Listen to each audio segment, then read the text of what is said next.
great pleasure to introduce the artist who will introduce the paleontologist who will be our speaker tonight. Straight out of Ketchikan, sporting his trademark black glasses and a vintage tee, the cheeseburger slinging, trilobite loving, co-curator of this show, the ratfish wrangler, Ray Troll.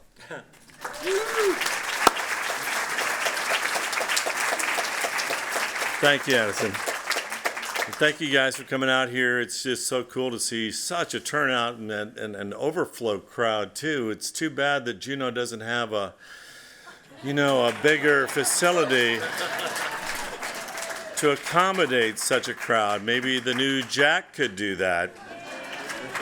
Just saying. But anyways, thank you.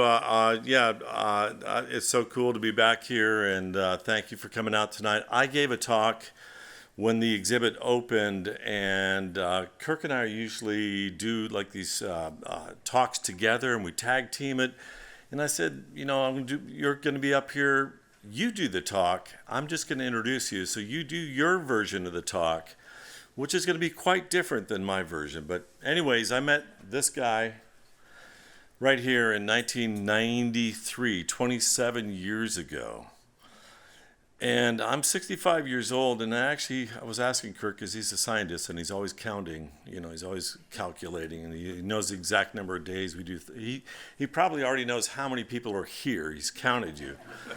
But in our first book, we were together for 80 days, traveling around, looking at fossil sites. Our second book, The Fossil Coastline, 120 travel days alone.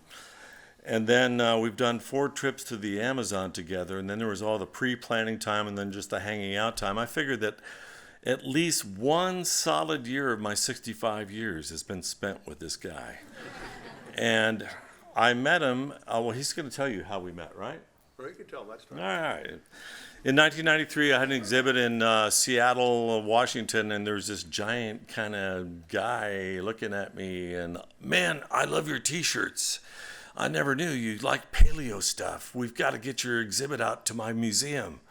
And I was like, what museum is that? And he was at the Denver Museum of Natural History at the time. And he was out there for actually 21 years of his life. And I'll just give you the briefest of bios. Kirk has got a bachelor's degree in geology and art. So he's an artist as well. He's a bit of a sculptor, and kind of draws and paints a little bit, but sculpture was his main thing from Amherst. And then he got his master's at the University of Pennsylvania in geology and paleobotany. His mom was an artist, though, too. So he's always, he's half artist, and I kind of like to think that I'm kind of half scientist. He got his PhD from a small school back east. You might have heard of Yale in 1989. And then he was at the Denver Museum of Nature and Science for, like I said, 21 years. And then halfway through working in this project and the Cruising the Fossil Coastline book, he applied for the job at the Smithsonian, being the director of the National Museum of Natural History. And I knew without a doubt in my heart that he would get the job. And so actually during the course of our traveling, as we were doing these fossil adventures, it was down to like he was one of 3 finalists, and then he was down to the 2 finalists, and we're traveling. And then on our last great adventure up north, he had gotten the job. And as soon as we finished our fossil adventure, he was going to go back and run this little museum called the Smithsonian. And anyways, he's been there for these 7 years. And I am really super proud to call this man one of my best friends, Kirk Johnson.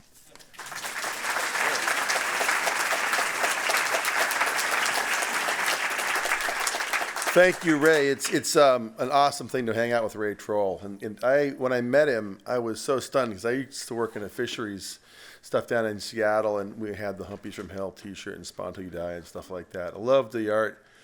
and I'm a fossil guy. And when he did a fossil show, my head exploded. And I spent 3 years trying to figure out how I could convince him to work with me. But it turns out that he's an artist that collects scientists. I'm a scientist that collects artists.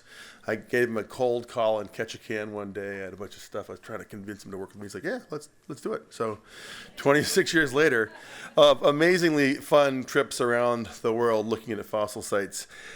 We normally, as he said, do these talks together back and forth, but this has been a really big year for me. I had 4 big projects all land and finish at the same time. And so this talk's going to be a blend of these things. They do kind of intertwine. There's the cruise in the fossil coastline, the history of the West Coast. We'll talk a lot about that. But here's the National Museum of Natural History, the world's largest natural history museum in Washington, D.C. And we've been spending the last 7 years renovating the dinosaur hall there. We opened a new hall on June 8th called Deep Time. It's an amazing exhibit about the history of life on the planet and the future. Because if you end a fossil hall in the past, nobody pays attention to the fact that fossils are relevant to the future, which is one of the things I'm going to try and argue today. And we opened it on June 8th, fabulous place. Please come visit us. This is an amazing museum. It gets about 6 million visitors a year. There's 400 scientists. We have 146 million objects. It's the largest museum on the planet, and it's just a real honor to try and keep it going in the right direction. So that's part of the story. The other part of the story is I just finished working on a 2-hour NOVA special about the polar regions. And being as you're kind of quasi-polar up here, you might be interested in that too. So we're going to weave these things through. It all starts when we were kids. I mean, this is me at age 6 in the Oregon coast. I grew up in Seattle, and my mom's from Wyoming. As a kid, it's great to be outside. When you're outside, you find really cool things, and you often find fossils. And if you find enough fossils, you become a paleontologist. You talk to a room full of 5th graders, they all want to be paleontologists. I don't know what happens to them. They all should be paleontologists. There are not enough paleontologists out there. When I was a kid, I got National Geographic, and there was this 1963 issue that had a couple of things that were very interesting to me. One was this guy here. This guy named, looks like Jimmy Dean, but his name was Doug Emlong, and he's chipping away at fossils. There's the kid. I was like, that was the me kid. Here's a cool guy digging fossils. And look over in the far right, there's those 2 things that look like clumps of bananas. That's a good idea. Those are teeth from a weird animal called Desmostylus. And they're just, I looked at those things and they just fascinated me. So I kept seeing pictures of things. I'm like, I got to find those things. And then I saw a fossil crab in a concretion, in a nodule. And I got so obsessed with these fossils, I kept telling my mom, how can I find these things? Where can I go look for them? And I started asking around. And I met this guy who worked on the road systems in Washington. He said, I can show you where to find these fossil crabs. You go to his place. So he took me to this place. This is the place. It was a beach. And he said, the trick here is to look for the particularly round rocks. Not the ones that are sort of round, but look for the ones that are extremely round. And then smash them open with a sledgehammer. And so I walked around and I was smashing them. And I found this one and I smashed it open. There was a crab inside. That was it. I was done, right? I'm like 11 years old. Like, this is awesome. I'm good. So then I became, I was hanging out at that time with another artist, a guy named Wes Weir, who was an autograph collector. And he said, look, you can write anybody in the world and they'll write you back. They'll give you that. He was, in the time, he was corresponding with Katharine Hepburn, Newell Brenner, and all these people. He would write them for their autograph. They'd write him back, then he'd write them back, then they write him back, and pretty soon he spent his entire day writing letters. He said, look, you're interested in science, start writing letters to scientists. So I did. They would write me back. It was amazing. It was just like this amazing world where we could communicate with scientists. And as a result, he and I started saying, let's go find some of our own fossil sites. And when I turned 16, I got a driver's license, which is awesome. So Wes and I would drive around places. And we're in Seattle. And we had heard that there might be fossils in a little town called Republic in northeastern Washington. So we drove out there. And here's the town of Republic, just the one street strip. And at the edge of the town, there's this rubble. We looked around, couldn't find anything. We decided to leave. Just before we left, I kicked over in a rock and there was a fossil. So we started digging into this side of the road there. And the rock that you find in Republic is kind of cool. It comes in very thin slices. We call it paper shale. It's like you just open the pages of the book. And when you open the pages, there are exquisite little fossils. And these things are just exquisite. They're little tiny Japanese paintings. They're just beautiful in their own right. And I think the reason Wes liked fossils was because they were beautiful objects, which is kind of why I liked them as well. I didn't really realize they also had these amazing narrative bits from our Earth's past. Fossils are like tweets from the past. It's these little tiny things that have lunged forward. Here's a 50 million year old fossil. There's a story there. But for the moment, it's just a cool object. But beautiful leaves. Incredible things. And fossil flowers. This is in a ditch at the side of the town. So the two of us are just like, this is unbelievable. We're cracking rocks. We loaded up the car. We drove back to Seattle. We went back again. And the more we dug, the more we found. We were corresponding with scientists. They're like, this is amazing stuff. And if you think about fossil plants, you can get all the different parts of a plant. It could be the leaves, the seeds, the cones, the fruits, all that different stuff. And Republic had all of those things. Like there was an entire forest that would drop its leaf litter 50 million years ago. And it was just like reading a book because you just compare these things with the actual living plants. And you can say who was living in Republic 50 million years ago. And the fact that no one had ever found this site and that we just happened to find it by looking at the side of the road in the middle of town was a remarkable thing. And we found a bunch of stuff that was kind of interesting. We found a thing called ginkgo, which lives today. There's the fossil from Republic. There's a living ginkgo today. We found a thing called metasequoia, the Don redwood. There's the living one. We found a thing called Cercidophyllum. It's a Japanese scarlet tree. There's actually one growing outside the building here, I noticed on the way in. What's interesting thing about these three trees, though, is that they all live today only in China and Japan. So that's where they live today, and that's where we found them. And even at the age of 17, I'm like, that's weird. I'm in eastern Washington, and in Washington does not have broadleaf deciduous forest. That's the forest of New England, the forests of Europe, and the forests of Asia. And it turns out that what we were finding was a fossil broadleaf forest that was closely related to the broadleaf forests of Eastern Asia. And you ask yourself, how did that happen? Because today, the broadleaf forests are separated into three patches. There's no other place where they are. And here's that fossil site. And it doesn't take a whole lot of imagination to realize that Republic used to be part of a once continuous forest that was connected across the Arctic, that today is just in three isolated remnants.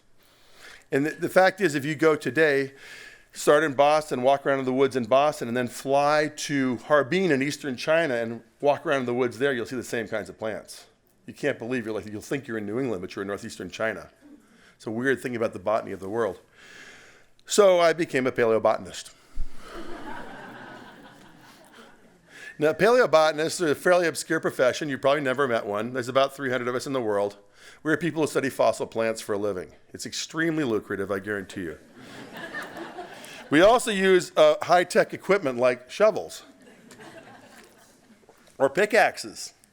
And we employ other people with shovels and pickaxes.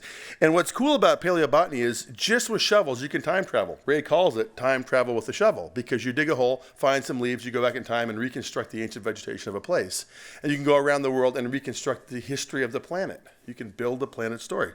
And if you do enough of that, you realize that when you're walking on, looking at an outcrop, like here's a coal mine in Wyoming, you think you're seeing a coal mine. I always see what that place used to be. I see the swamp. I can look into the rocks and see what the place used to be. So I've come to see trees as these amazing carriers of our planet's memories. And let's think a moment about trees. You've all got some experience with trees, I assume. Most people don't think that much about trees. I'll give you a couple of very interesting facts about trees. Here's a map of the world's trees. There was a recent census done that shows that the planet has 3.04 trillion trees. We're very well endowed with trees, but they're not evenly distributed. You don't have them where there's tundra. You don't have them where there's deserts. You don't have them where there's scrub. You can see where they're located. There are 60,000 different kinds of trees. 60,000 species of trees. You know how many species of trees there are in Alaska?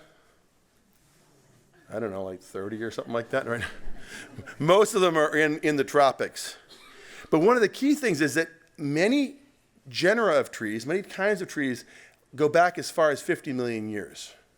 So you can find a fossil of a ginkgo that might be as much as 160 million years old. So there actually are these time markers that you can actually map world vegetation back in time by seeing where these things moved around the planet as the climate changed. And you can see very clearly that the trees of today are just where the trees of today are. And it turns out that 10,000 years ago, there was probably about 6 trillion trees, and the humans have cut down about half of the planet's trees. Because we use much of the good tree area for agriculture, right? Trees grow where it's warm enough and wet enough for trees to grow. It's also the best place to grow crops. So most human agriculture has been at the expense of trees, and you're seeing that happen in the Amazon this summer, right? They're burning trees to make room for soybeans. But we still have a lot of trees left. Now, I also had great parents who like to climb mountains and hike and stuff. Here's a very classic photograph of me at age 1 on a geologic interpretive sign, I point out. But in the back is Mount Rainier. And one of the salient features about Mount Rainier is it's covered in ice. It's got 90 glaciers on it.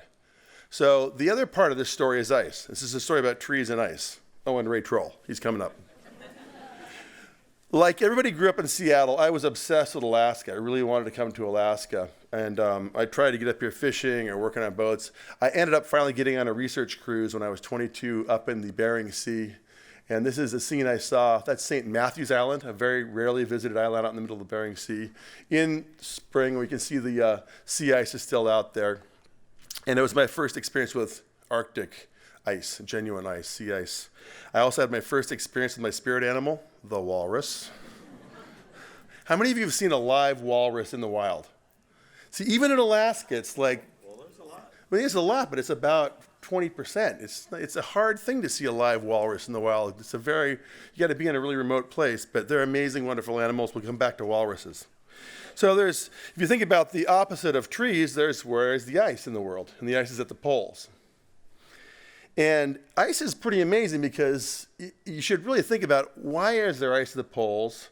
How long has it been there and how did it get there? And is it going to stay there? These are questions like what's the permanence of ice at the pole? How old is the ice at the poles? Turns out the oldest ice in Antarctica is a couple million years old. The oldest ice in Greenland is about 200,000 years old. Ice isn't that old. It's a fairly recent phenomenon in the poles. And ice moves around. So if you look at a map of North America today, you can see there's one massive, great big ice sheet up in Greenland, some smaller ones up in Ellesmere and Baffin. But if you look closely at that map, you see that big ring of lakes? There's Hudson's Bay and those lakes, the Great Lakes of Canada, the Great Lakes of the U.S. If you look at that map for a long time, and you're a geologist, you realize you're staring at the footprint of the last great ice age when there was ice all the way down to Boston, Seattle, Chicago. The ice covered the area, and those lakes are the footprint of that ice sheet. It took me a long time to realize that, but you start looking at the map of North America, like, wow, there used to be an ice sheet there. And ice sheets are big. They're 10,000 feet thick. How do you get an ice sheet? It snows. The next summer is cold enough the snow doesn't melt. It snows more. The next summer is cold enough it doesn't melt. And after a while, you get 10,000 feet of ice. It takes a while to build them. They melt faster than they grow. But I'm from Seattle. 18,000 years ago, this was Seattle. Seattle was covered by 3,000 feet of ice 18,000 years ago. Here's the Space Needle, 605 feet tall. There's a Space Needle, and there's 3,000 feet of ice. That's Seattle 18,000 years ago. So ice can be kind of aggressive. So I look at the planet, and this is my thing for you, and you're Juneauites, and you have the Mendenhall Glacier, and you get a lot of trees. You're a place that has ice and trees. I think the history of the planet is the battle between ice and trees. Ice and trees. It's like this, the dance, really. If it's cold for long periods of time, ice will move down and cover areas. If it's warm, trees will go further north. And part of this story is how far do trees go? Today, they're not that far north. They're more or less at the Arctic Circle. Ray Troll. So I just said that was a preamble, right? Now we're back into Ray. I met Ray, and it was like the best thing that ever happened because I'm a crappy artist. He gave me way more credit than I should have. But if you have a desire and lack of skill, what you need is a partner. You know, if you find a weakness, you can't fill that weakness, find somebody who's got that weakness you like to hang out with. And so I really needed an artist because I'm a paleontologist, and paleontologists need artists to understand the world. We need people to help us graphically render what we're seeing. And in Ray, you get this incredible bonus that he's not just a scientific realist, he's also a scientific surrealist. You get all of the debris of his dreams and nightmares and everything all washed in. And to take him to places and show him things and then watch what happens is phenomenal. I mean, you've seen his art. It's just a remarkable thing to turn Ray Troll loose on anything.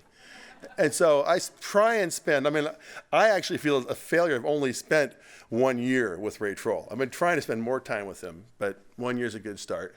And our first effort was a dig of gigantic ammonites in Colorado. You can see this gigantic ammonite there.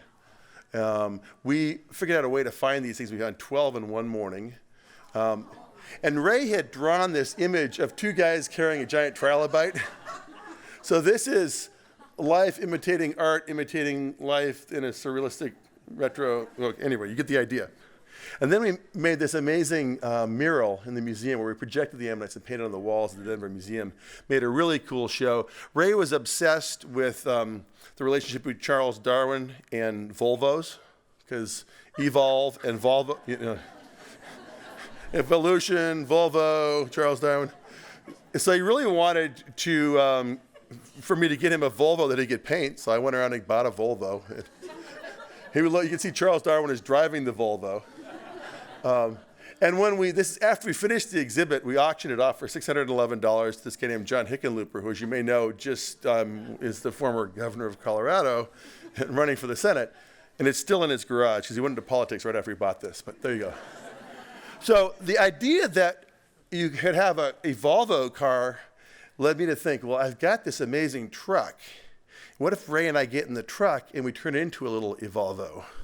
And we drive around the American West. And that started these amazing road trips. And we've driven tens of thousands of miles together around the American West. And when you drive with Ray, you go into Ray World, where what you see may or may not be there, but it's all real.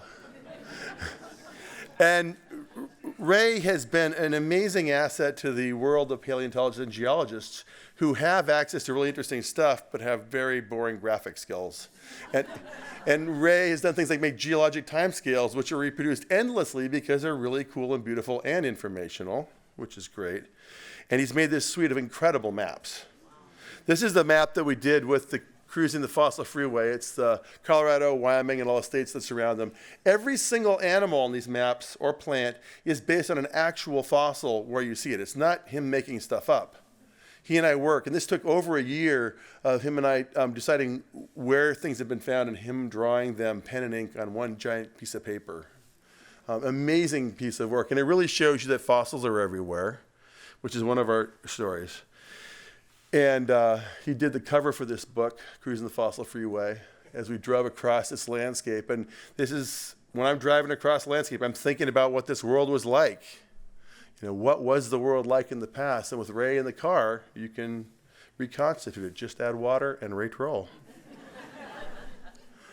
So we finished this book in 2007. It was a blast. And as you know, when you finish something, you have a little postpartum depression. Everybody's asking you what to do next. And in my case, it's like, crap, I cannot stop traveling with Ray Troll. So I said, we had to do something. And we talked about things we might do together.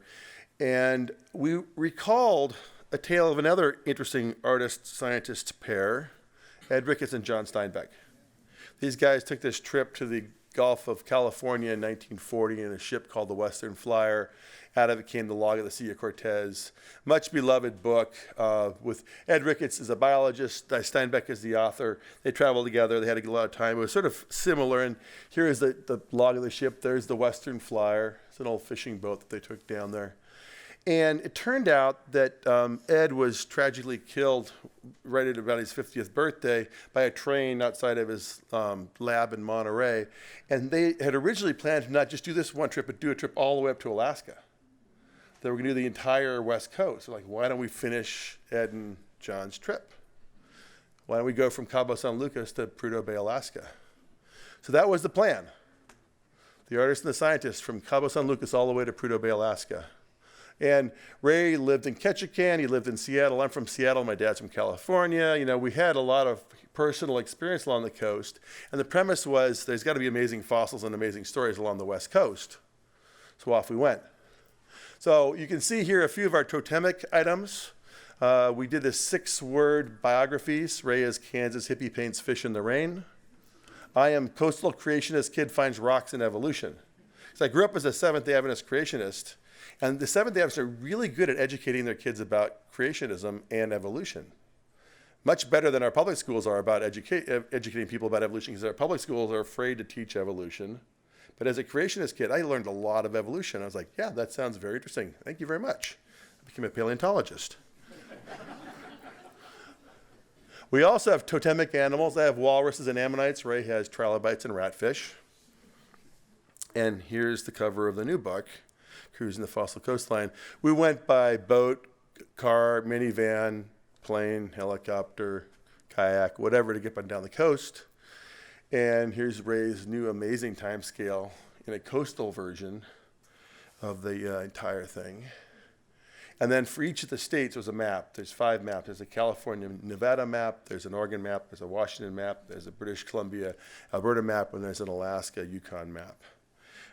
Several of those maps are out there for sale. And again, same rules. Wherever you have something, people have found that fossil there. And our approach to these trips is to go to known fossil sites, visit museums, get in the back rooms of museums where all the cool stuff is hidden away. Like museums have displays, but the back rooms have all the good stuff. And find people like local amateur collectors and talk to them and just get their stories. So we're sort of a traveling, finding fossils, finding people, interviewing people, learning their stories, going to places and saying, hey, has anybody found anything cool here? We want to see what you've got. And our trip started in Los Angeles at the La Brea Tar Pits. In La Brea. This is an amazing place. It's right there on Wilshire Boulevard in downtown Los Angeles. It's been producing fossils since 1903. Over 3 million fossils that come out of La Brea Tar Pits. Over 1,600 saber-toothed cats. It's probably the best fossil site in the entire world. I mean, just in terms of number of high-quality fossils. They're still digging it today. It's right there, and people walk right past it and don't even know what they're missing. And all sorts of amazing Ice Age animals, giant ground sloths, mastodons, saber-toothed cats, dire wolves, vultures, California condors, literally hundreds of different kinds of animals, birds, plants, insects. So and here's where Ray's art sort of starts mixing past and present. I like the go slow cones around the sloth. Here's Shelley Cox, who was one of the technicians. And what we found here was these things are preserved in tar because it's basically oil seeping out of the ground. It evaporates. It gets sticky. An animal will stick in, walk in and step in the tar. Can't quite move very well. If you're an animal that can't move very well, you're also called a hamburger because the carnivores jump on you and eat you. But it's so sticky the carnivores get stuck, and then somebody jumps on that carnivore. So you get these big sticky balls of carnivores. And as a result, most of the animal fossils at La Brea are carnivores. In the real world, there's more herbivores than carnivores. At La Brea, there's more carnivores than herbivores because they're sticky tar balls of death. There are drawers full of saber-toothed tiger sabers behind the scenes there. This is incredible treasures, like the Fort Knox of amazing fossils. We carried on to San Diego, and this is the skull found in downtown San Diego of a walrus. So what do you think you knew about walruses? It turns out that when the snow and ice comes down, the walruses come with them. We routinely find fossil walruses off the coast of Virginia. Here's walruses in San Diego. Beautiful thing. And remember that a walrus is nothing more than a saber-toothed seal. They get entire skeletons of walruses there in San Diego, in the Chula Vista subdivision, known for its fossil walruses. Not just one kind of walrus, but several different species of walrus. Out by Palm Springs, there is a fossil site that produced a fossil walrus. When the Gulf of California, the same Gulf of California that Ricketts and Steinbeck went into, was a sea, there were walruses on the shores of that sea, and their fossils are now in the desert right by Palm Springs. So, of course, Ray reconstructs bottom-feeding walruses in the desert. In Orange County, around 2010, when they were making a road, they found this remarkable skeleton. It's a weird-looking beast. This is a beast whose name is Neoparadoxia. closely related to Paleoparadoxia, which means new paradox or old paradox, like we don't know what this thing is. It's a weird marine mammal that is got great big flippery kind of feet. Doesn't look like it walk very well. They're always found in marine sediments. Their teeth suggest they're eating freshwater vegetation, so maybe like living like a hippo that lived in salt water and came onto the beach. They have remarkable teeth. These very strange, like octopus sucker teeth. And here's the jawbone of one of these things. They're extinct. They lived all the way from Cabo San Lucas all the way up to Alaska and then down to Japan. They were a Pacific Rim marine mammal. You've never heard of them because they're extinct. So it's the one kind of marine mammal nobody's ever heard of. And we were completely convinced that we needed to make these animals very popular. So these are animals called desmostylids or parapaleodoxids. It's a problem with extinct animals is they have no common names. So we're talking Latin to people who don't want to be talked Latin to. But they're very cool animals. And one of these was found during the construction of the Stanford Linear Accelerator back in 1964. And the wife of the head of the Stanford Linear Accelerator decided she was going to mount the skeleton. And she mounted it on display at the visitor center at the Stanford Linear Accelerator, which is a security site, which means that no one can visit the visitor center. It's actually behind the security perimeter. So we tried to go, and they wouldn't let us in. They're like, nope, you can't. It's too secure. No visitors, the visitor center. So I was extremely mad about this, and I was traveling at one point with Jane Lubchenko, who was then the head of NOAA, and I said, Jane, pull rank, get me into there. So Jane and I went, and we got into the Stanford Linear Accelerator, and we'd heard this story of this woman who had Adele Panofsky, who had basically spent 25 years mounting the skeleton of this thing. And we knew it had happened many years before, so we assumed that she had passed away. And we arrived there, and someone had tipped her off that we were coming. And we arrived, and there was Adele Panofsky with her Paleoparadoxia skeleton in the non-visitable area of. But look at this crazy animal. And she was so pleased. She's got these arthritic fingers. She said, "My fingers are just like Paleoparadoxia fingers." So we began chasing these desmos. And Ray, if you really wind up Ray properly, he'll just start spitting out endless drawings. Like I get him so wound up on the desmos that he has like dozens of desmo illustrations. Easy, yeah. It's a beautiful thing. So, 4 kinds of marine mammals, right? The cetaceans, the carnivorans, the saurinians, and the desmostylians. That's the one thing you've learned tonight so far is the 4th kind of marine mammal. And they are known from Alaska as well. They're found from Kodiak. They're in Unalaska. Anywhere else? Stylus. Unalaska stylus, a new species from Unalaska. Kodiak and Unalaska. Kodiak and Unalaska. Yep. Why did they name it Unalaska? It wasn't Alaska. It was. So we carried on to Monterey, and here's Ray with the statue of Ed Ricketts. It's this famous statue, and he always has little flowers in his hand. Someone is always putting little flowers in Ed's hand. We visited his lab. We carried on up into Oregon. Amazing state. This is where we went to trace the story of this guy, Doug Emlong, the guy that was in the National Geographic magazine. I was kind of after my 5-year-old thing. And there's these amazing beaches in Oregon where people can get out and walk along the beaches and find fossils. And we put up a sign that said, look, we're giving a talk on Sunday. Bring your fossils. So people showed up, like a whole room like this, so people are carrying fossils. This guy's like, here, I've got my giant fossil. Does anybody recognize what that thing is? It's a gigantic what's it is, definitely a fossil. Rib bones? I know. It's a skull of a marlin. Yeah. Now what's amazing is this guy had a 60-pound skull of a marlin.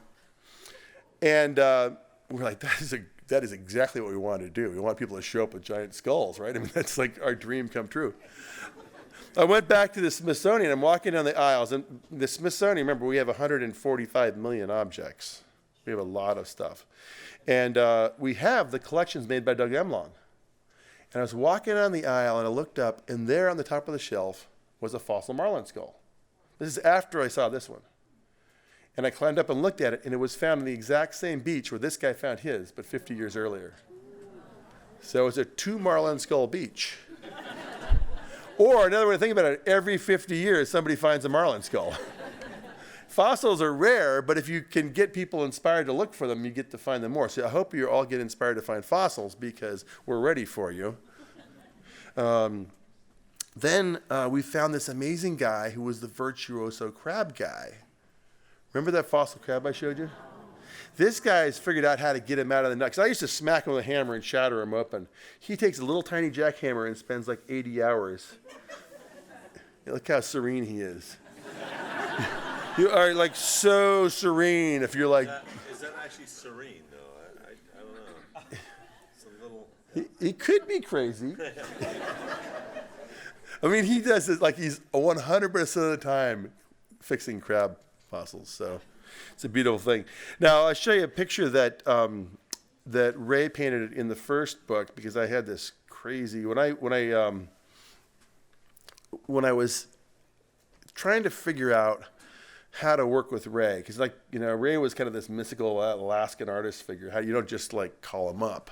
And I was in the Amazon and I had a Lariam dream. Have you ever taken Lariam? It's an anti-malarial drug. It makes you have slasher dreams. It's nice things. And since I'm a paleontologist, I had this slasher dream entirely of saber-toothed animals. So when I eventually did meet Ray, I told him about my dream and he painted my dream. See, there I am in the corner there. And you can see the saber-toothed cats and the saber-toothed seals and the big red saber-toothed salmon.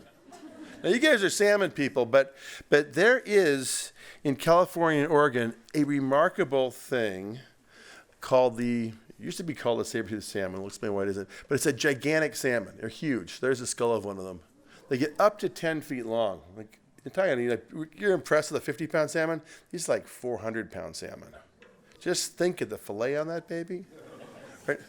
But it turns out that on this trip in Oregon, we met some folks who had found a really good deposit of these things, and instead of the tusks coming down, they went out sideways, which caused Ray a large amount of trauma because he'd painted a bunch of saber-toothed salmon pictures already, and he liked the term saber-toothed salmon. So now they call them what? Spike tooth. Spike tooth. Right? Yeah, that's cool. Okay. It's cool. But we did, at the exhibit in Denver, we did like stage the stage off between the salmon and the tiger. It's an even fight. Washington State, my state, great place. Ray had done this incredible mural for the University of Washington Fisheries of all the fish in Puget Sound. It's incredible. It's about this big in real life, right? More or less. Amazing. We went to Port Townsend and made a remarkable discovery. It was a fossil of a boat. It was, in fact, the Western Flyer. Right? And it had basically been put in the fishery industry up in Alaska. It sank several times, ended up in Anacortes, sank. And this guy in California, Orange County, bought it off the bottom of Swinomish Slough. He paid way too much for it. He paid $1 million for it. It's probably worth about $50 at the time. It was literally the bottom.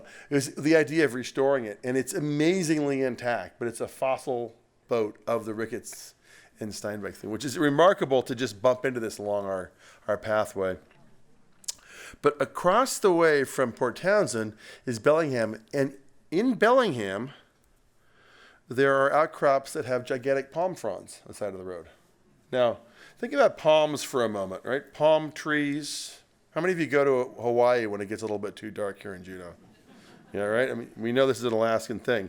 Let me just tell you about palms for a few moments. Palms are a type of flowering plant. They have this nice fan shape. There's lots of different kinds of palms. These are all different kinds of palms. In fact, there are about 2,000 species of palms in the world today, and they live in the tropics. That's why you go to where palms are. They can live in the deserts, on desert islands, or in wet places. But you can see that they don't live anywhere where the ground freezes. So finding a palm in Bellingham is sort of weird, right? Because it does freeze in Bellingham. And it's telling you that Bellingham used to be warm enough for palms to grow. Let's go back to this story. So now, I needed Ray to draw some really amazing Ice Age images, so he did a much better Space Needle in Seattle image for me. And one of the projects that's been going on the side here is Ray and I met this incredible muralist in Fairfax, Virginia, who had done these series of amazing murals. And this is Alaska 20,000 years ago, drawn by this guy, Jay Maternus. And I just have it. Where do you even? It's in there. I have it right here. Just finished this book on these things, which comes out, the publication date is next week, but it's this beautiful book on the Jay Maternus stuff. So we wish we could have sold those to you tonight, but next time. But Maternus made these amazing murals of all these incredible Alaskan animals. And Ray and I realized we needed to find out where these came from, what the story. And it turns out that the Alaskan fauna is found up by Fairbanks and into the Yukon by gold miners who are using these great big water hoses to wash away the frozen ground to get down to frozen gold-bearing gravels. So they wash away the ground, these things come tumbling out of the ground, and they're collected, taken back to the museums, and then this guy makes the painting of them. Well, so when Ray and I did the book, we envisioned this scene, and Ray made it look like it's just, you spray the water, they come pouring out, which it seemed crazy to me, but it was a beautiful image. But then in the filming of the Nova show, which will air in February, I went to one of these places, and it's exactly what happens.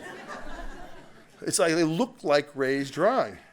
And I visited this thing with one of these Ice Age guys from Whitehorse, and he said, here, take 4 or 5 gunny sacks. I'm like, 4 or 5 gunny sacks? He said, yeah, you'll need them.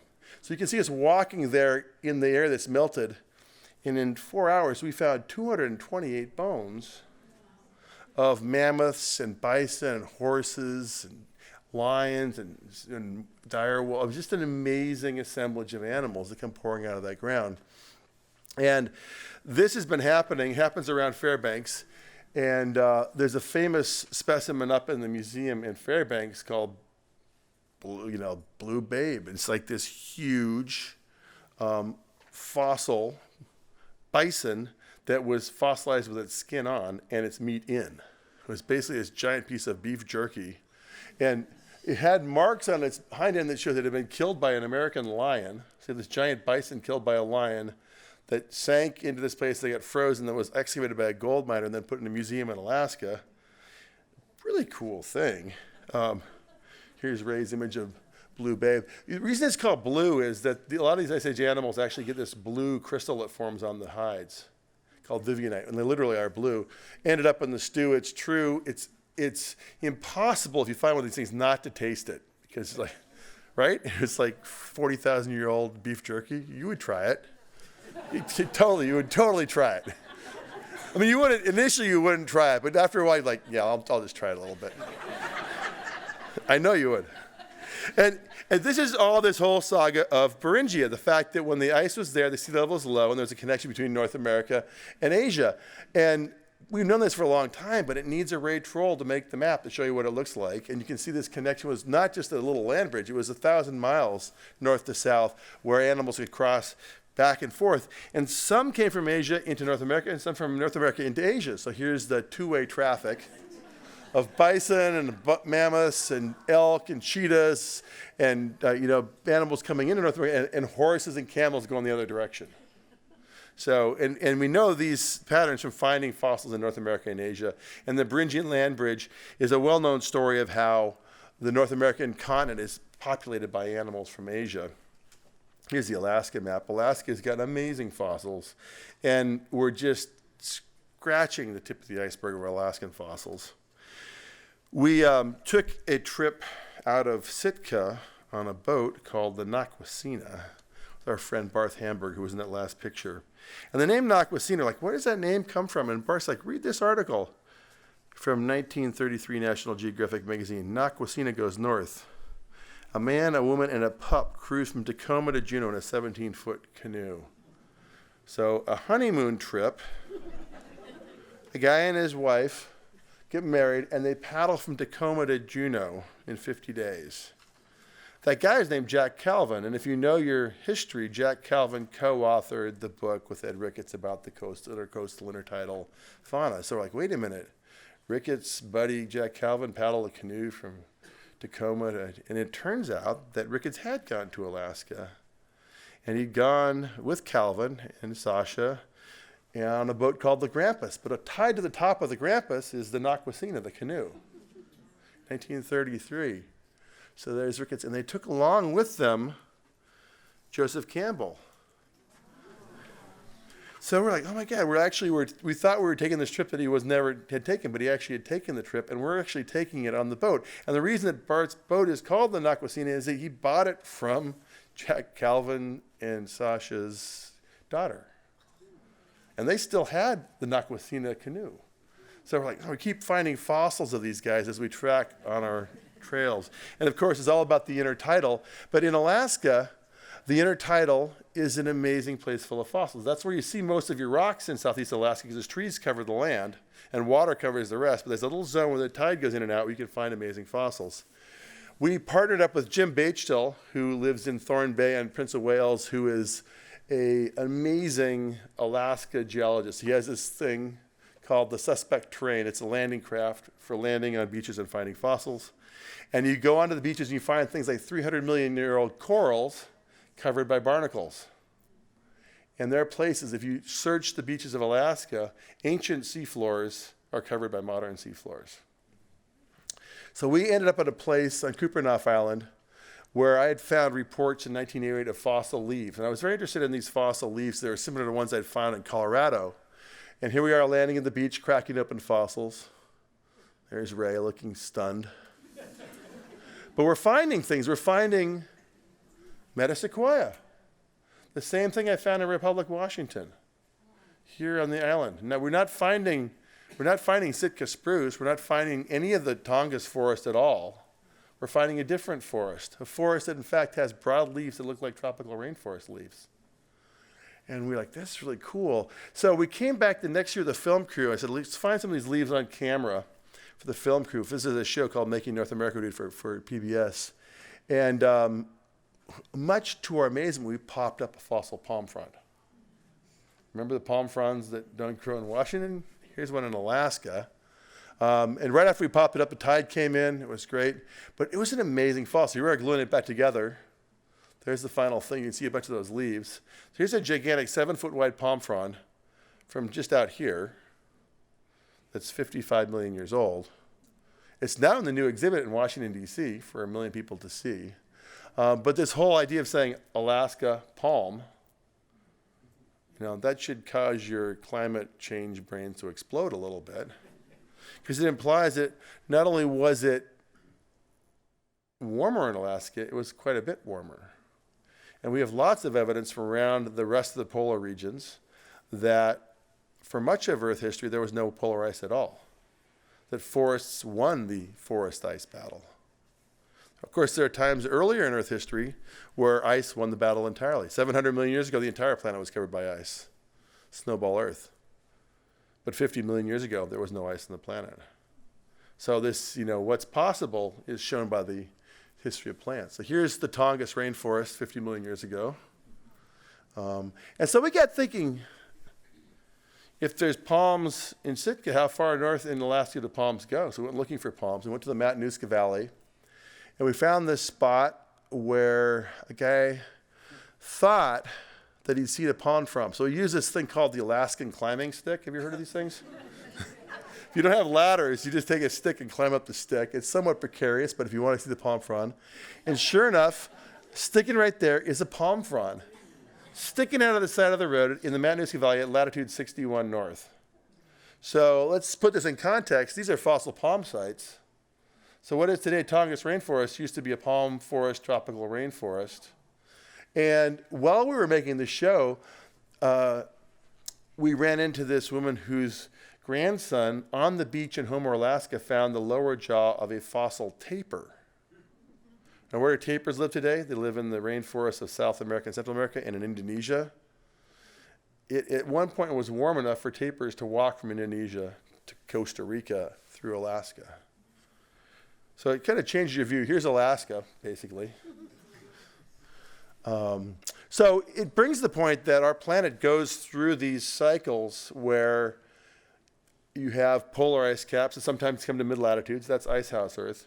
And other times when there's no polar ice at all, and even in those times, in these hothouse times, it might get warm enough that not only is there no ice, But the subtropical things can go to high latitudes and, in fact, cross the Bering Land Bridge. And there's evidence of things crossing the Bering Land Bridge as far back as 100 million years, including dinosaurs, which led us to our last major trip, which is to go as far north as we could go and look for dinosaurs. And here's a map of North America as it looked 70 million years ago. And you can see it's split in two by a seaway. There's no ice at all. And on the top left, North America, Western North America is pretty much just a long peninsula of Asia.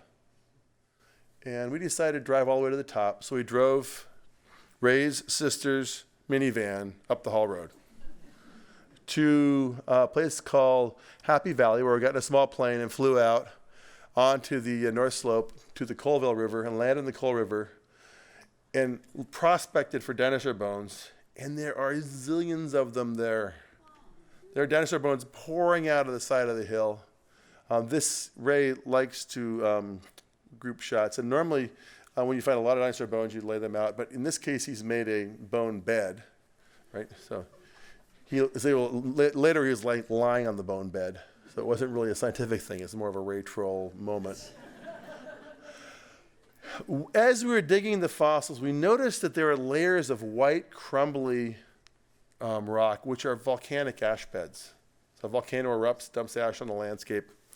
And that stuff is great because you can date the crystals and actually find how old the fossils are. And we did date those crystals in this ash bed, and they're 72 million years old. So we know the age of these things. And the ash itself, when you pick it up and look at it, actually has fossil ferns on it. See those little fossil ferns.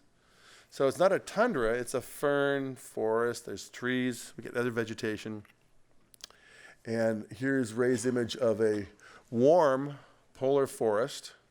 Would have polar darkness, but stays warm throughout the year, which is a mystery a little bit. We don't understand how that works. But in a hothouse world, you have forested environments as far north as there's land for much of geologic time. We dug into this bone bed, and you can see the layer of shales about 10 inches thick. And in that one little area, you got all those little bones, mainly from small dinosaurs called hadrosaurs. And these are sort of sheep-sized baby hadrosaurs. Lots and lots and lots of little bones and some teeth of carnivores.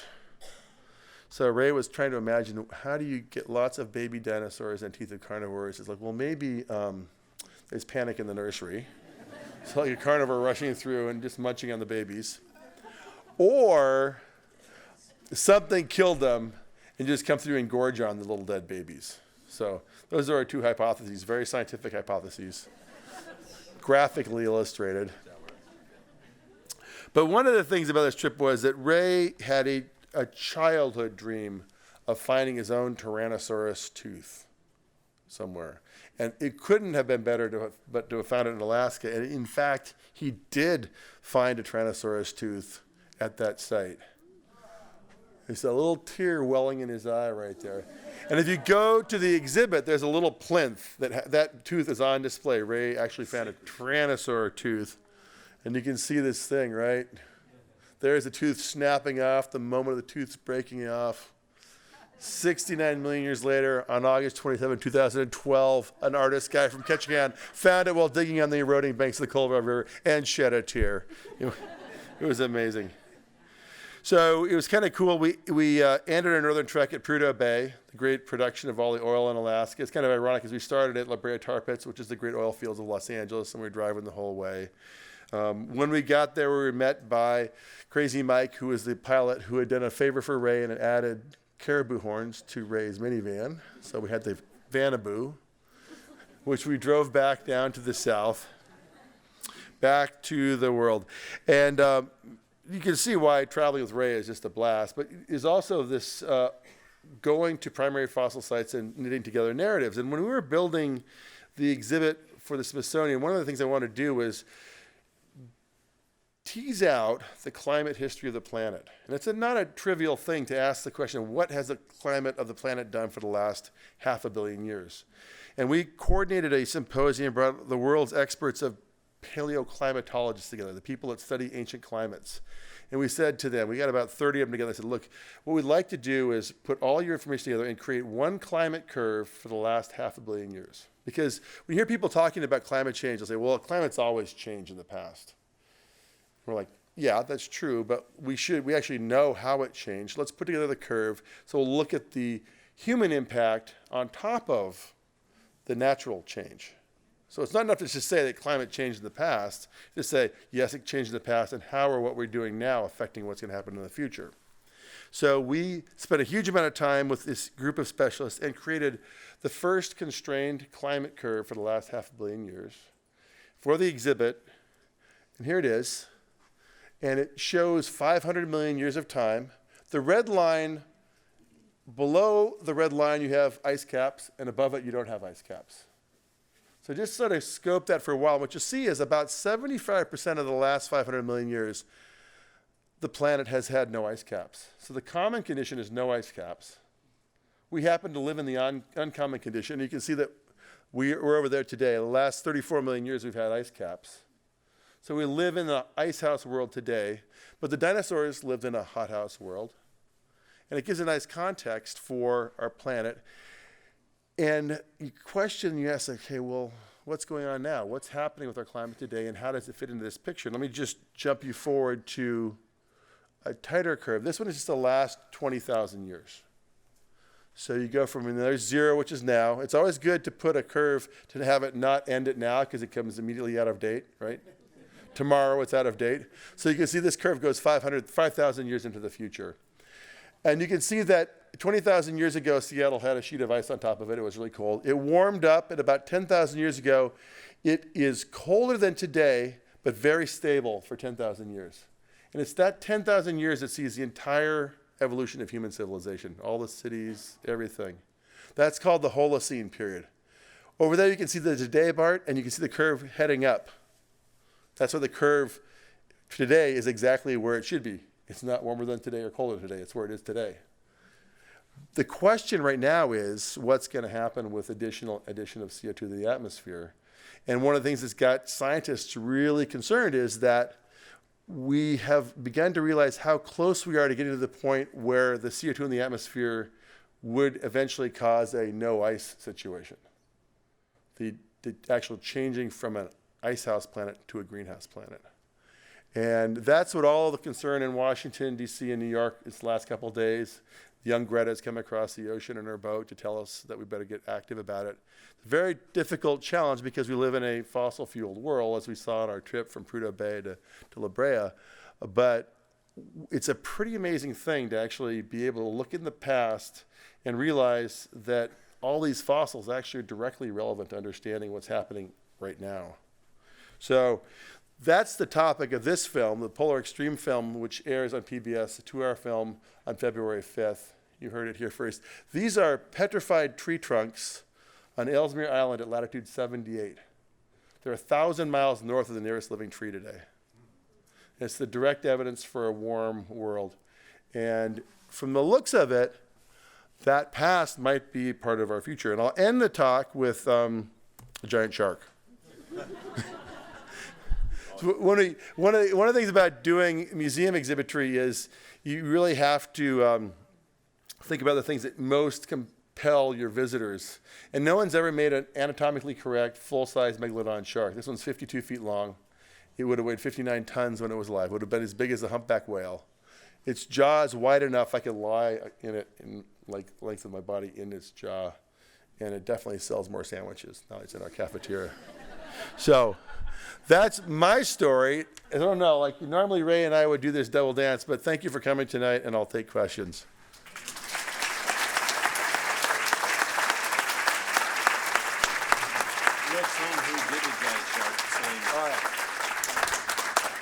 Ray points out I should talk about the artist who made the giant shark. And Gary Staub is an artist we've worked with quite a bit, and I called him and said, can you do me a 52-foot-long megalodon? He's like, yeah, sure, no problem. It was pretty challenging, but you guys should come see it in Washington. Please come and see the Deep Time exhibit as well.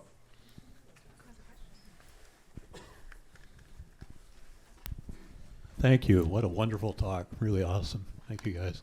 I want to ask a question about the 6-foot salmon. Mm-hmm. So it's 4-year life cycles for salmon. I figure the Holocene is 10,000 years. That's 2,500 generations. Does that sound about right? Yeah, sounds about right. So, but that's a big fish. So 10,000 years ago, did it consume enough to get that big in 4 years? Very productive ocean, or what are we talking about? So two things. The fish lived before the Ice Age. It lived, and I'm going to throw a lifeline to my friend here, Ray. Just say, I know about this. That fish actually lived in the Pliocene, so we're talking 3 to 5 million years ago. And it had twice as many gill rakers as a sockeye, which is maybe its closest living species. So the theory is that it was a planktonic feeder, and the fangs, the spikes are about fighting in the streams. But yeah, it was a warmer world then. It's pre-Ice Age. And so really planktonically rich, and it's just using that with a big wide mouth open, just like a basking shark. So When that fish was alive, sea level was 25 feet higher than it is today.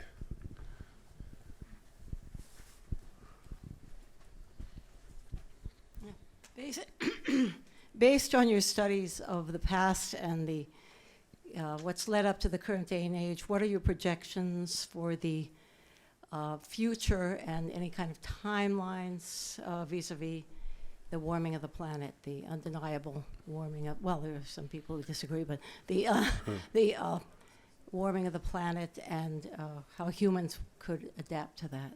Right, so there's a couple parts to that question. You look at the CO2 in the atmosphere right now is about 415 parts per million. It was 315 when I was born, right? So it's gone up 100 points. So it's gone up 25% since I was born 59 years ago. So anytime the composition of a gas in the atmosphere changes by 25% in the lifespan of one human, it's worth paying attention to. And we know the last time CO2 was this high was about 3 million years ago. I mean, through the entirety of the Pleistocene, it never got higher than 310. So we can go back and ask the question, what was the world like then? And the world then had less ice than it has now. It had ice, but had much less ice.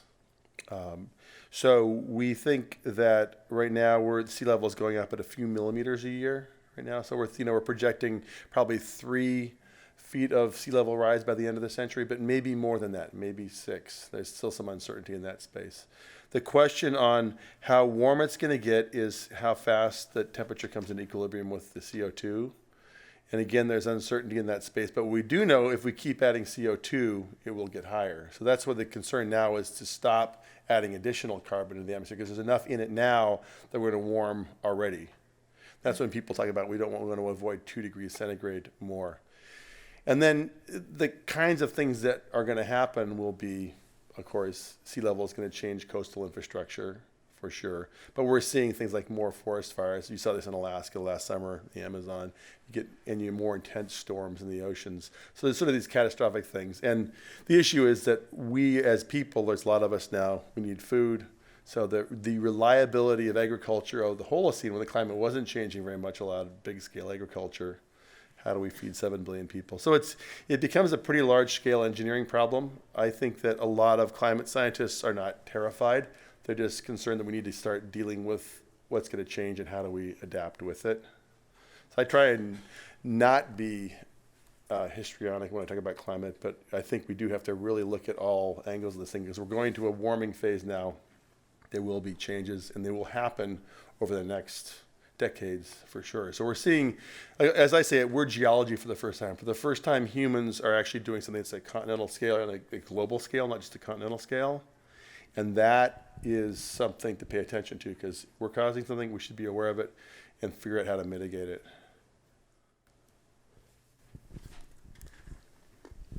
So one of the things I've been curious about, and I know I see it in Ray's artwork quite a bit, I see the Anthropocene mentioned at the very, very top. I've read a lot of articles. I guess I'm curious at this point, are we in the Anthropocene, or is that a question that a geologist or a dozen geologists would say that I'm crazy about because that hasn't been decided yet? And what would be the indicators as far as whether or not we are actually in the Anthropocene? So the Anthropocene is this term like the Eocene, Oligocene, Miocene. All those previous geologic periods are named by the kinds of organisms that lived during those time periods. And geologists fight about it because it's hard to know you're in something right at the beginning of it. Like, maybe I'm going to get rich tomorrow. Am I rich? So when do I mean, it's also very much an academic argument. What is clear is that starting, sometime in the last 10,000 years, but certainly in the last 50 years, humans have become a global geologic scale phenomenon. We weren't before, we are now.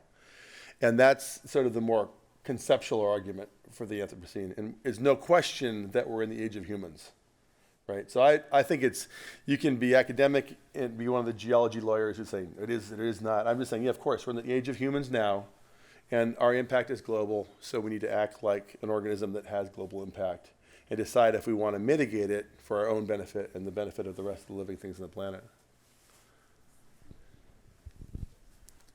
If that huge salmon ate all that plankton and it was really hot, do we have any idea about acidification and a gaseous environment?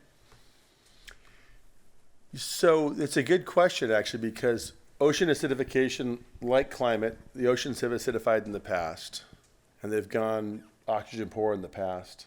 But they tend to do that when it gets really, really warm. And 3.5 million years ago, it wasn't that warm. It was warmer than it is today, but it wasn't hot, right? You weren't getting palms in the Arctic 3 million years ago. 50 million years ago, when there were palms in the Arctic, a lot of the seas were very sluggish and oxygen poor and acidified. And in those situations, you have big ocean dead zones, where you basically have zones of the ocean that don't have free oxygen, and you have areas that are basically functionally dead. So in general, you don't want to warm your oceans to the point where you actually decrease the current flow and you drop the nutrient transfer around. Does that help? I don't know what it was back then, how they managed to have so much heat. Well, this is the question, right? If the planet's been warm in the past, we can go back and look at what was living and where it was living and map out the distribution. So you do have areas that become less habitable in really warm conditions. Right?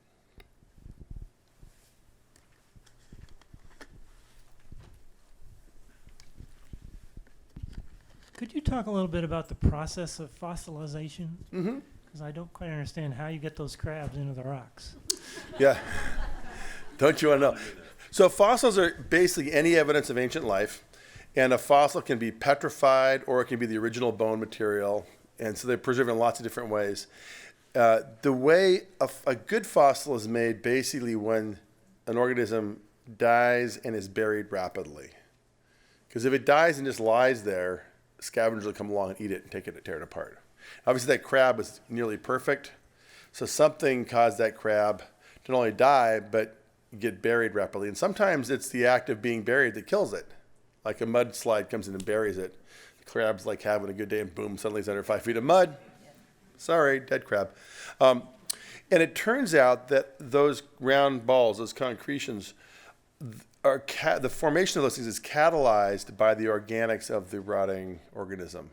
And you find lots of things in concretions, and not just crabs. You find ammonites and pine cones and things. So when you bury an organic thing rapidly, all the organic activity in this stuff seems to catalyze some sort of formation of a hardening of the rock. And sometimes it hardens a really lot. These concretions can be much harder than the rock around them.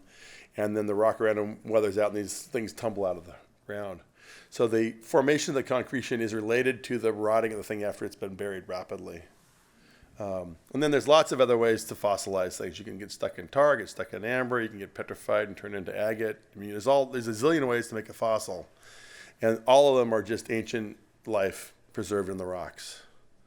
And they can happen pretty fast. And the really big, beautiful skeletons, like a big T-Rex, that animal's got to die, and then something's got to happen to bury it fast enough that it's not torn apart by scavengers. So in general, we find lots of fragments of animals, much more common than whole, beautiful, perfect animals. But we do find whole, beautiful, perfect ones, and those are those accidents of death plus rapid burial. Yeah.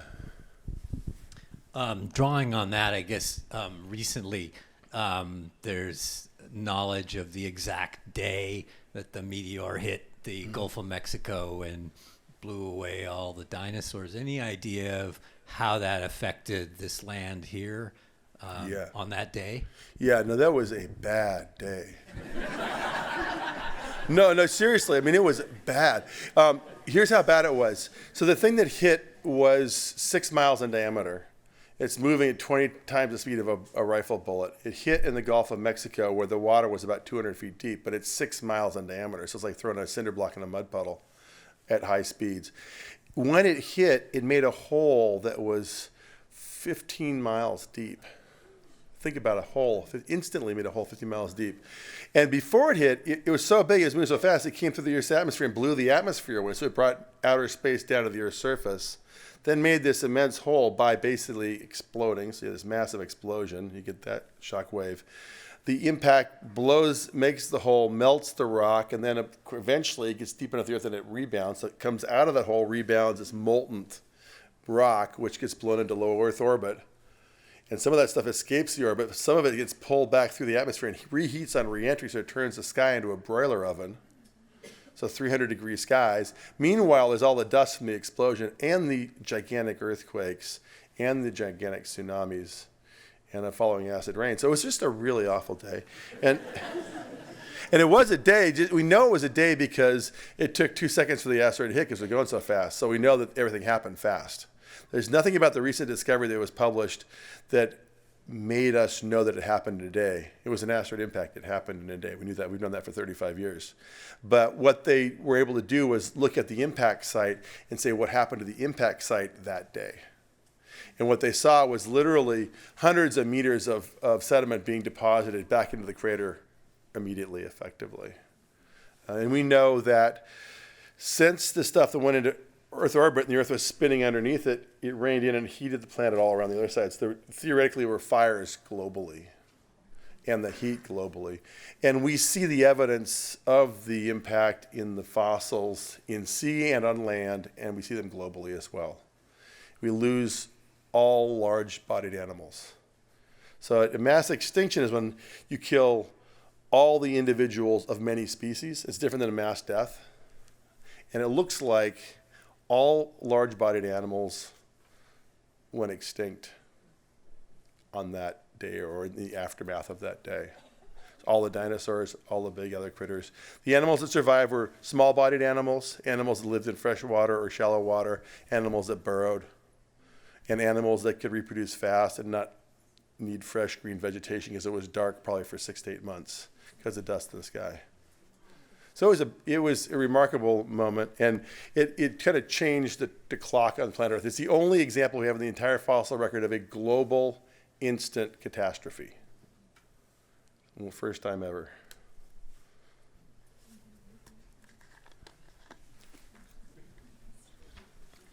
It's cheery talk, right? Yeah. Kirk. Ron, ready to talk for a while? Or? Thank you. 2 questions, if I can. It used to kind of be the perception, I think, that fossils were fairly rare, and now we're finding they're everywhere per your maps and so forth. But it seems almost random. You get a Colville Bank or a Republic roadside or whatever. Here you are, I found fossils. Doesn't it imply that there are trillions of everywhere, like across the North Slope? If you could dig it up, there's countless fossils going down however deep the sediment is, and kind of what does that imply for the world of fossils and the future of discovery? And Ray, coloration on your dinosaurs, is there some evidence in the fossils and stuff of coloration? Does pigment survive, or is it just that fertile imagination? So you're absolutely right about the first question. There are trillions and trillions and trillions of fossils because the Earth is large, and a lot of the fossils are still buried or inaccessible. What makes them rare is there just aren't that many people looking for them, and they're only looking, like in Alaska, you can only look along the tidal areas. You can't look in the forests or under the water. So there's plenty of places that have fossils you just can't get to. But there are lots and lots of fossils, and that's why it's still a really cool field to go into, because basically most of the good fossils have yet to be found. We're still finding amazing new things. And for the color of dinosaurs? Well, yeah, there's fertile imagination. in the 60s were good to me, so I imagine a lot. But I really do look a lot at modern day analogs and animals that live in the same kind of habitats, but also remarkably with all these cool new fossils that are being found, like especially with some of the remarkable fossils coming out of China, there are fossilized pigments. And as Kirk was saying, we were talking earlier today, like reds and blacks have been able to be determined as certain pigments that actually do preserve in the fossil record. And sometimes there's just these absolutely beautiful fossils. You split them open and you can actually see sort of a camouflage pattern in them, so darks and lights. But most of it really is calculated guess. And also sometimes being really true to my artistic roots, I just want to make it look good. So, honestly. Or cool. So maybe just a couple more and we can let people go. It's One over here. Oh, go over there. Okay, yeah. Oh, Is it possible that that megalodons could still be living today? oh, that's a good question because there's the Megalodon movie. It's interesting because the ocean's a big unexplored place, but were there megalodons, we would probably know about them because sharks are pretty aggressive predators. I mean, there are definitely types of whales that are extremely rare that we have never seen good examples of. We find their bodies washed ashore. So there's always this question of these big rare animals or these things like the Lake Iliamna monster, which people say there's a big animal out there. It might be some kind of big fish. We just haven't caught one yet. So there's a little bit of don't know, but I'm pretty sure there's no megalodons. We have really good fossils of megalodon from about 23 million years ago till about 3 million years ago. And during that time, the whales were pretty small and the sharks are big. And as the oceans cooled, and the whales got very large and the big sharks went away. And so we have the great whites, which are big, but they're not the size of megalodons. And we see megalodons are super common as fossils. They're known from all around the world. You can go online. There's 1 million people trying to sell you megalodon teeth because they're actually pretty common as a fossil because it's a big animal losing lots of teeth. So if they were here, we'd see them. They're extinct. Yeah. Who's got the microphone? I go. Oh, we're way in the back there. Oh, from the... Hi. Hello. From the contingent outside. I'm curious what your opinion is on why nautiluses did not go extinct and ammonites did, and why they're so much smaller than they used to be back in the day. Yeah, so nautiluses are interesting. They have a different kind of breeding strategy, so I think that's the main thing. And the ammonites were also, ammonites have been around for a long time, and nautiluses are around for a long time as well. And the ammonites weren't that abundant at the end either. I mean, there's sort of this mix. So I think the people that have studied these things really attribute it to different lifestyle, how they produce their eggs, how large of broods they put out there. Because it is a little bit challenging. In the seas, the things that went extinct in the seas are not as easy to explain as the things that went extinct on land. Not much of an answer, really. But I'm glad the nautilus has survived. Well, I've talked with Peter Ward, who's an ammonite specialist, a little bit about this, and like I said, some of the breeding strategies. But basically, the nautilus were deeper water and slower breeders, but somehow that deep water strategy with the comet hitting, it took the ammonites out, which were maybe more planktonic feeder spawners. So I think that's in terms of. There's my garbled artistic answer, but I think it's something along those lines. In terms of size, the range of nautiluses and ammonites are relatively pretty small, except there are a few time periods you get these gigantic ammonites. And a lot of people ask me, how come things are so big long ago? And they weren't really. It's just that time is long, and in certain ecosystems, things are able to get big if there's ample food. And so you see these moments of like gigantic dinosaurs or big insects or large ammonites. The creation of large-bodied individuals or species is something that happens throughout time, but doesn't happen to all of the organisms. Even when we had those giant insects, most of the insects were still small. We had giant dinosaurs, most of the dinosaurs were still pretty medium-sized. So giant size is something that we all just get twisted around the axle because it's a rare thing, not an attribute of an ancient time. his questions. Here comes the microphone over there. Hi. Hi. Question for Ray. Are there challenges working or illustrating for scientists that you do not have with other clients? Well, I generally don't take direction well. And Kirk will be expecting one thing and get something entirely different. But I have to say, I actually don't do a lot of commercial things where I'm hired to do a thing. I mean, it's kind of a weird collaboration that we have that even as we worked in these books, there was very few times when Kirk was telling me what to draw. We had these experiences together, and I created art.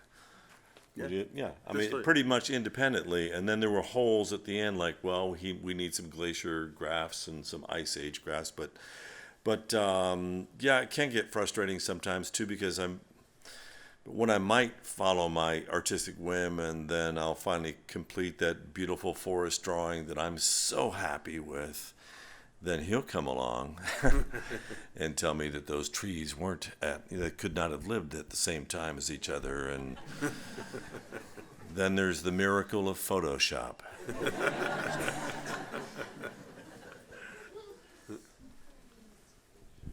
Yeah, whoever you want. You get the microphone. You're in charge. You'd mentioned that good quality fossils typically occur when something is buried rapidly. Yeah. I've heard that in parts of Southeast Alaska, in karst caves, bear fossils have been found. Yep. And if I'm understanding correctly, karst is limestone. Yep. Which is broken down seashells, essentially. Yeah, so karst. So how would that? Yeah, karst is a kind of rapid. topography that forms in limestone, and there's lots of good karst over in Prince of Wales Island, which is basically you have a limestone layer, and limestone can be dissolved by water, so caves are formed in limestone because the water gets out and makes caves. Caves are places where animals go and hang out, and the caves in Prince of Wales have produced bears and humans, actually. There's human remains, basically from animals or people that use the caves, either to sleep in or carcasses in. And so caves turn to be really good fossil sites, mainly because organisms use the caves, and they live and die in the caves. And so there's, and they live and die in karst caves, because karst is a place where you get lots of caves, sort of a perpetuating thing.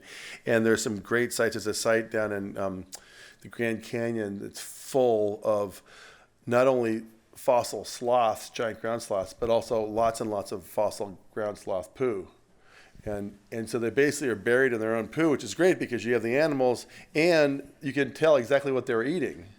So you have the whole ecology. And then there's this horrible thing, like somebody went there and looked at this cave and left a cigarette, and they lit the sloth poo on fire. And the Park Service couldn't put out the sloth poo because it was burning into the ground. So it was a big tragedy of the sloth poo fire. Sloth poo fire. That sounds... Could be a troll drawing, I don't know. No, that sounds like a song. Sloth Poo Fire 72. Yeah, anyway. Maybe just... Whatever the energy is. Yeah. I was wondering about that thing you sort of brought up about high latitude tropical forests and what they look like, and the problem with the sunlight being, on in the summer and off in the winter up north, or up down south as well. Mm-hmm. How does that? What's the latest thinking about that? That, does everybody understand the question, is that if you have, since the Earth is tilted, you still get polar light regimes, because that's an astronomical thing. So you tend to think one of the reasons the polar regions are cold is because there's no light on them half the year, and that's a pretty logical thing to think. And so it was an amazing discovery to find evidence of forests in those latitudes, which must have been dark, even if they weren't cold. That in itself is some problem. If it's dark, it should be cold, but something's keeping it warmer. And there's been a lot of debate about this. And one of the things it's pretty simple to think about is that you think about places where the trees are deciduous in the winter. Now, they're deciduous in the winter because, why? Why is a tree deciduous? It's because it's so cold, the water freezes in the ground, so you can't pump water up the trees drops its leaves. There's also deciduousness because of dryness. But you could imagine deciduousness because of darkness, right? If there was no light, why would you have leaves to catch light? So one of the arguments is that, and you think about those 3 deciduous forests I showed you, And the fact that they were connected at the top, and we do have fossils of those things all the way up in the Arctic now. You could even imagine that they were the deciduous forests of New England, because they live today where there's cold winters, but back then there weren't cold winters. You could imagine they evolved as deciduous because of darkness, and then became exapted to become deciduous because of coldness. So that's one thing. But it's still a problem because we find turtles and snakes and crocodiles at that high latitude. So it clearly was warm enough for animals that today need warm conditions. And so it is actually an unresolved bit of science. How do you keep a polar area warm, in fact, hot, with no sun for 6 months a year? And it's one of those things we know that it must have been because we have the evidence they were there, but we don't exactly understand the physics of it. And the idea is probably something to do with really a lot of CO2 in the atmosphere, or some other sorts of gas in the atmosphere that keeps those areas warm. But we don't know the answer to that one. This is for Ray. I am an artist myself, and I'm just curious about your process and how you produce your art, and has it changed over the years? Become better. Hopefully you get better as you work at the 10,000 hour rule turns into the 30,000 hour rule and the 50,000 hour rule. I think there's an indication that no, that was me. There's darkness all around. Suddenly, yeah, it's like graphic. Suddenly I was losing consciousness there. She asked my artistic process is, well, I show up to work pretty much. It's happening again. I go out to the studio. I'm out there by 9 o'clock. I do my 40 hours, and I like to wrap my art projects onto bigger projects, like these 10-year book projects with my favorite paleontologists, and put in the time. But making art is just what I do, and I love sharing that passion with other people. And I really had the privilege the other day here. We did a kids drawing workshop here on Sunday afternoon, and it was a total blast. And then the evening went over to the Jack, which you guys need a new Jack, just saying one more time. But it's just kind of in my DNA. So, and hopefully over the years, like I said, it's a feedback loop with the audience, and yeah. And what's the medium? The medium, I change it up. If you pick up the book, there's pen and ink and digital color. And I've also got to give a shout out. I work with other artists sometimes too. There's my Grace Freeman is somewhere out there maybe. But Grace Freeman does a lot of my digital color. I'll do pen and ink and do pencil and then pen and ink and then digital color. And I will either do that myself, but Grace has been doing a lot of that with me. But also there's an acrylic painting or two in there. The cover is acrylic. There's a lino cut. So I like to change it up. So jump back and forth, color pencil, crayons on black paper. But I like to think that, I'm pretty steady as we go, because I like to use crayons, and I started drawing dinosaurs when I was 4 years old, and I'm 65 years old. And now I'm using professional crayons. So.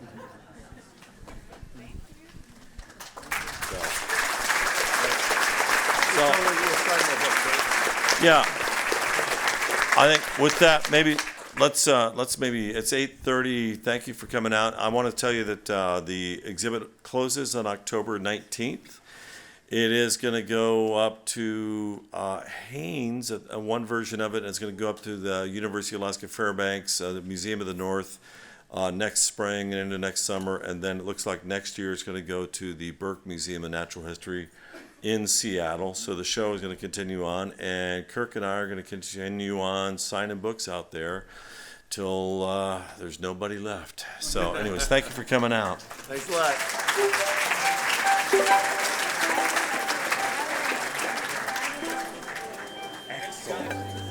You bet. Yeah, did you bring it with you?